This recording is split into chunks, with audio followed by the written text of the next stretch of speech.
तसंच जरी कार्यक्रम लागला तरी ऑर्डर नाही, ऑफ द बरोबर डे आहे. ठरवण्याचा अधिकार हा सभापती नाही. चला, तुम्ही चालू सभापती करा. हे तुम्ही प्लीज काय तो कन्फ्यूज आता याच्यानंतर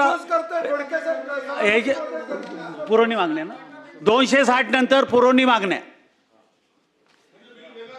नाही नाही जा तुम्ही जा. तुम्हाला जायला हरकत नाही. आपण पण जायचं असेल तर होणार जाऊ नाही शकता. कारण की बऱ्याच वेळ चर्चा चालणार कारण की हा बिल नाही आहे आपलं पण. मग पुरवणी मागण्या आता नाही, वेळ आहे ना अजून. जाऊन या. अच्छा ऐकायचं आहे गेलेत. नाही माझी हरकत नाही. सभापती महोदय 260च्या प्रस्तावावरती विरोधी पक्षाच्या वतीने जो आपल्याला दिलेला आहे त्याच्यावरती बोलण्यासाठी मी उभा आहे. भाजपचे नाव नाही बरं खरं या म्हणजे प्रस्ताव. आपण जे काय विरोधी पक्षाच्या वतीने विषय दिला आहे याच्यातल्या फक्त तुमचे सभापतींनी सकाळी विनंती केली की आपण ठराविक मुद्दे घ्या, ठराविक विषयावरती बोला, म्हणून मी फक्त 2च विषयावरती फक्त बोलणार आहे. कारण पूर्ण बोललो तर सगळे विषय 4 विषयावरती बरंच बोलावं लागेल. आणि म्हणून फक्त मुंबई महानगरपालिकेची नालेसफाई हा एक पहिला विषय आहे माझा. ज्या नालेसफाईच्या बाबतीमध्ये कित्येक वर्ष विरोधी पक्षाने शिवसेनेला 25 वर्ष सत्ता असताना फार सूचना दिल्या, फार सुनावलं, फार आरोप केले, सगळ्या गोष्टी केल्या आणि आम्ही देखील ते झेलले, ऐकले, त्याच्यावरची सविस्तर उत्तरं दिली. परंतु कधी आजपर्यंत पहिल्या पावसामध्ये मुंबईची अवस्था बिकट झाली नव्हती. जी पहिल्या पावसात मुंबईचे महापौर पाहणीसाठी निघाले त्यांच्या बाजूला माणूस खड्ड्यात पडला. एवढे तर वाईट दिवस मुंबईने कधी बघितले नव्हते. मुंबई महापौरांना रस्त्यावरती पहिल्या पावसात उतरावं लागलं. एवढे तर वाईट दिवस कधी आले नव्हते. नाही चौकशी करा, काय करायचं ते करा. घेतो ना आता. आणि आता हे खड्ड्यात पडलेले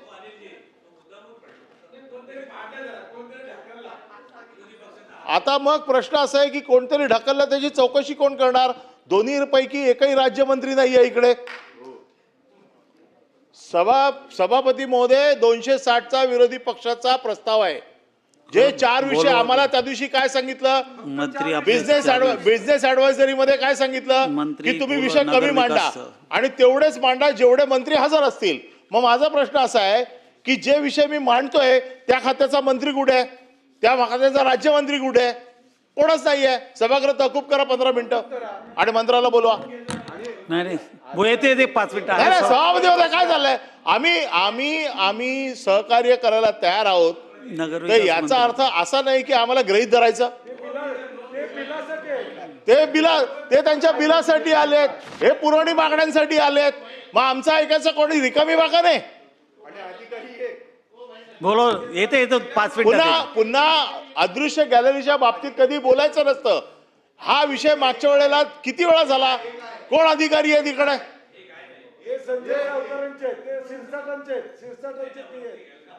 बघा ते माझेच PS होते त्यामुळे मला माहिती आहे ते कोण आहेत ते. त्यामुळे अधिकारी नाही आहेत इकडे. ही काय गडकरी साहेबांच्या भाषेत वांजोटी चर्चाच करतोय आपण की वेळ जात नाही आपला म्हणून आम्ही इथे येतो. नाही बोलवा लागेल आपल्याला. बोलवून चालू आहे चर्चा चालू. महत्वाचा विषय गेल्याच्या नंतर महत्वाचा विषय एकदा गेला की मग नंतर कोणासमोर बोलू. मंत्र्यांना बोलवा, कोणाला तरी निरोप पाठवा. सभापती महोदय 10 मिनिटं चालू. डिपार्टमेंट द्या. मुख्यमंत्र्यांनी विनंती केली 4 डिपार्टमेंट द्या. तो आम्ही विरोधी पक्षाने 4 डिपार्टमेंट द्यायचे, त्याच्यावर चर्चा करायची. आम्ही मान्य केलं. आम्ही या 4च डिपार्टमेंट दिलेत. आता त्या 4 डिपार्टमेंट पैकी मंत्री कोण आहेत सांगा. JAD चा प्रश्न टाकलाय, UD चा प्रश्न आहे, तिसरा शिक्षणचा आहे, शिक्षणचा आणि चौथा महानगरपालिका आहे. महानगरपालिका म्हणजे तीन 4 खात्याचा पण मंत्री नाही. नाही सभागृह तहकूब करा थांबा, साहेब, 10 आमची आपल्याला विनंती आहे 10 मिनिटं त्याच्याशी बोलवा. कारण बोलणार कोणासाठी बोलायचं आहे? जर सरकार उत्तर देणार नसेल तर आम्ही बोलायचं कोणाला? सरकारने उत्तर द्यायला नको याच्यामध्ये. तुम्ही चालू का बोलव. नाही असं नाही ना, कोणासमोर बोलणार कोणतरी पाहिजे. म्हणजे आपण बिझनेस ऍडवायझरी कमिटीमध्ये कशासाठी बसतो की हे अधिवेशन कसं चालावं म्हणून बसतो. जर अधिवेशन कसं चालावं आम्हाला तुम्ही प्रस्ताव कमी करायला सांगताय. एक तर अधिवेशन छोटं असतं, 2च प्रस्ताव विरोधी पक्षाला मिळतात, त्याच्यामध्ये देखील जर कोण ऐकणार नसेल. उदय सावंतच पाहिजे ना. अरे या निरोप येते ना 5-10 मिनिटं नाहीतर चालू करा. आम्ही सगळे जातो बाहेर, आम्ही सगळे बाहेर जातो. आपण विरोधी पक्षाचा प्रस्ताव देखील सत्ताधारीने मांडावा. आपण तहकूब करा सभागृह. नाहीतर नाही काय म्हणतो माझी विनंती आहे, आपण चर्चेला सुरुवात करावी. एक मंत्री काय सभापती म्हणते, एक महोदय. मिनिट.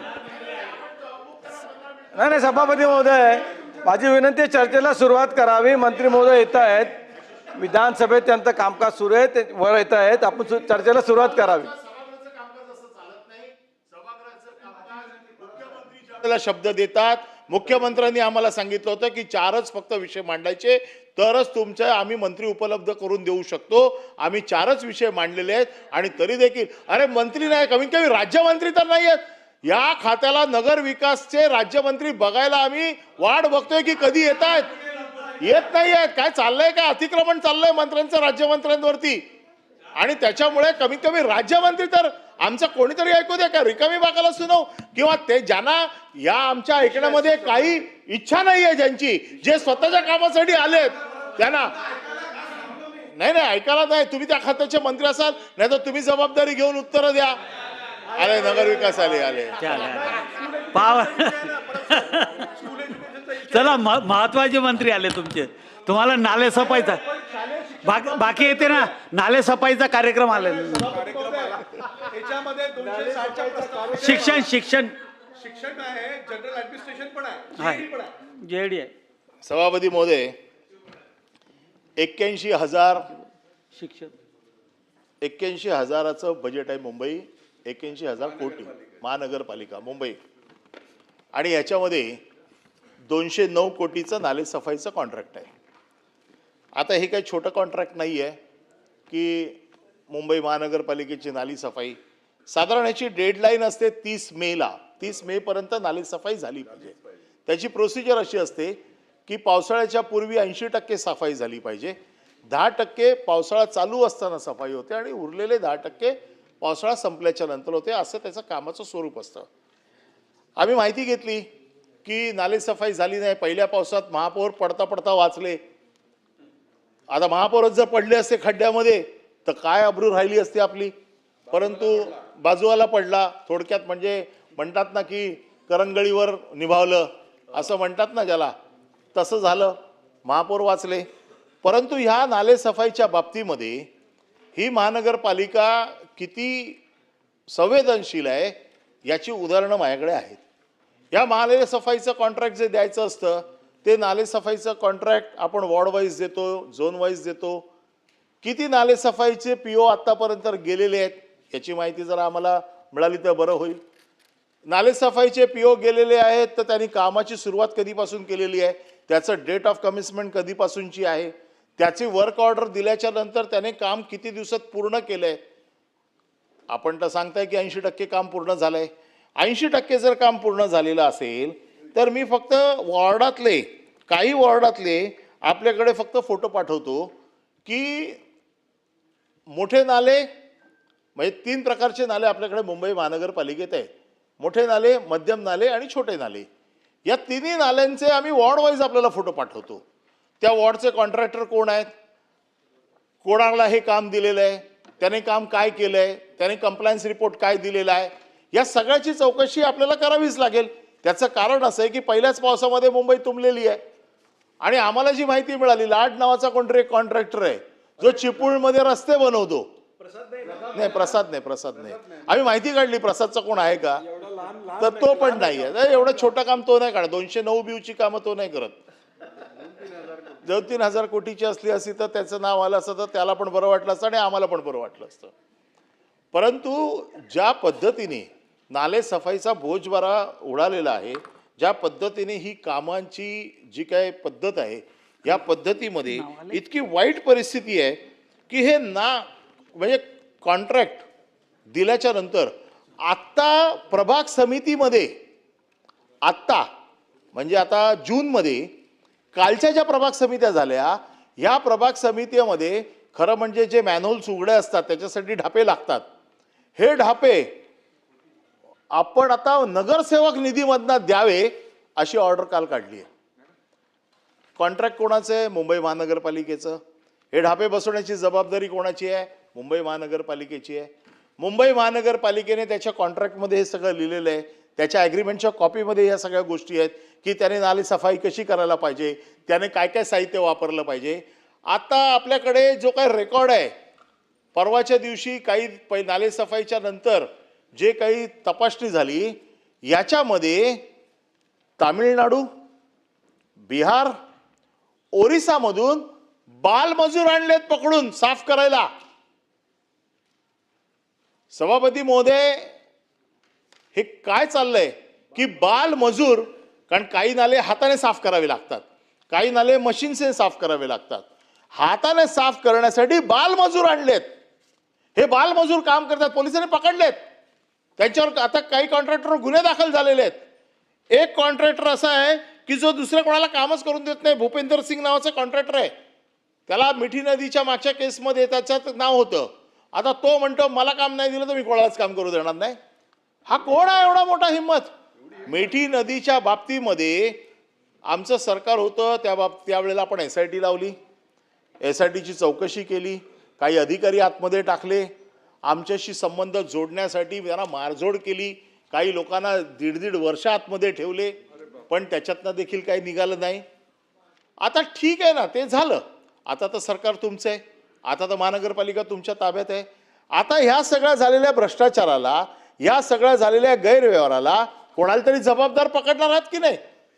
आणि हे जर कॉन्ट्रॅक्ट आज 209 कोटीचं कॉन्ट्रॅक्ट जर आज तुम्ही बघताय की याच्यामध्ये पूर्ण म्हणजे अजूनही ती म्हणजे झाडं गटाराच्या वरती जी झाडं आहेत ही आजही तशीच्या तशीच आहेत. आजही कचरा तसाच्या तसाच आहे. आपण जर मंत्री महोदय आपण वेळ दिला तर आज आपण सांगाल ते आज उद्या परवा जेव्हा केव्हा आपण सांगाल मी तुम्हाला प्रत्यक्ष घेऊन जातो, कारण मी स्वतः काल 2 दिवस हे सगळं बघून आलो. आणि ज्या परिस्थितीमध्ये आजही नाले सफाई झालेली नाही, मी तुम्हाला सांगतो आता 3-4 दिवस पाऊस बंद आहे. त्या दिवशीपासून पाऊस तेवढा पडलेला नाही आहे. एकाच पावसाने मुंबई बंद करून टाकली. खरं म्हणजे मुंबई कधी बंद होता कामा नये, कारण मुंबई ही देशाची आर्थिक राजधानी आहे. या आर्थिक राजधानीवरती सगळ्या देशाचं गणित चाललेलं आहे.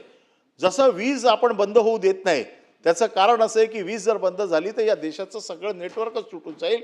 तसं मुंबई देखील बंद होऊ देता कामा नये आणि मुंबई बंद न होण्यासाठी सगळे उपाययोजना करायला पाहिजेत. काय उपाययोजना केलेल्या आहेत?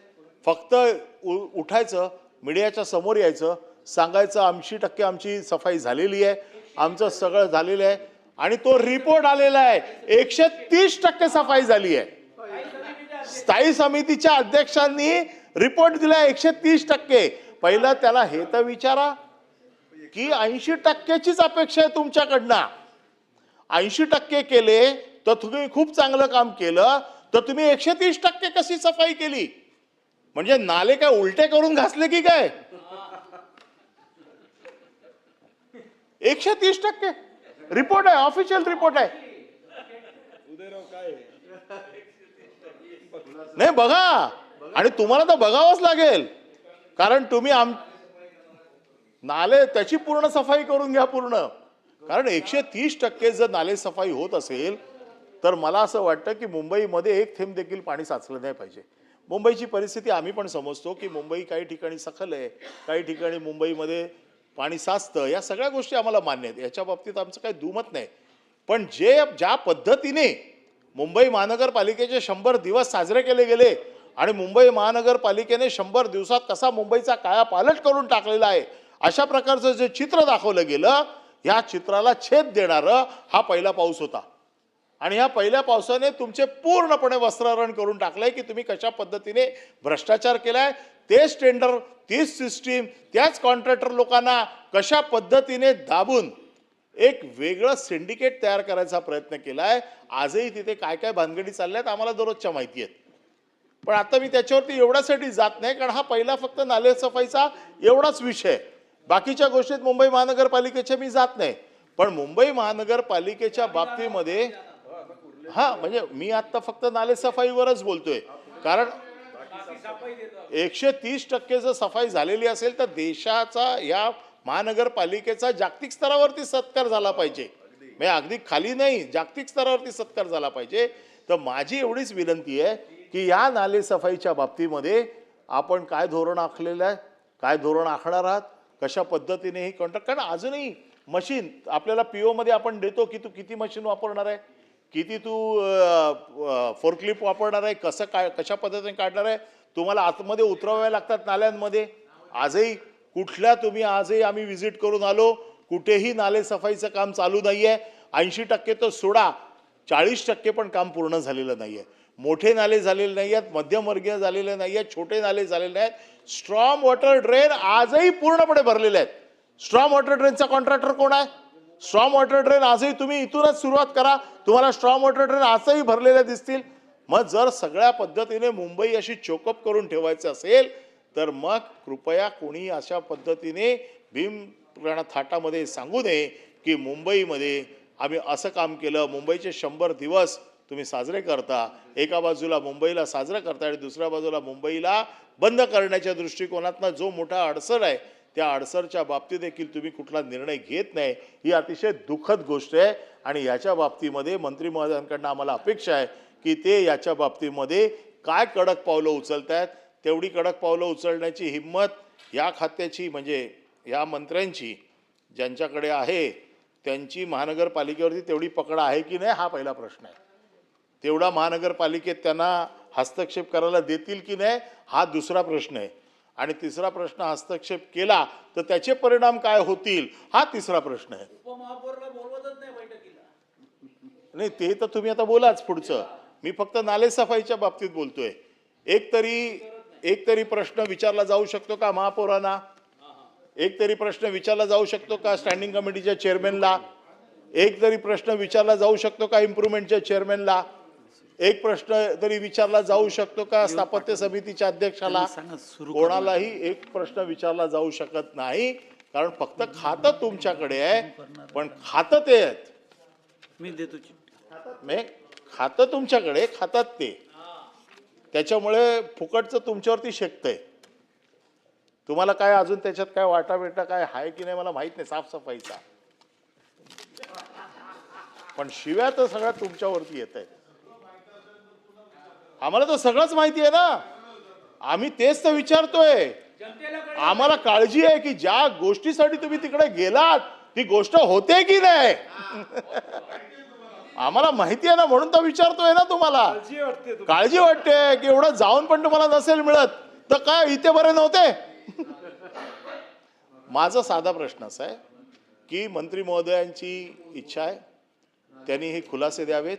कोण कोण कॉन्ट्रॅक्टर आहेत, कोण कोण स्टँडिंग कमिटीमध्ये काय काय झालेले आहेत ठराव, या सगळ्याची प्रभाग समितीमध्ये आत्तापर्यंत ज्या काय आत्ता PO आलेत, कालच्या प्रभाग समितीला PO हे आदेश आलेत की नगरसेवक निधीमधनं तुम्ही कामं करून घ्या.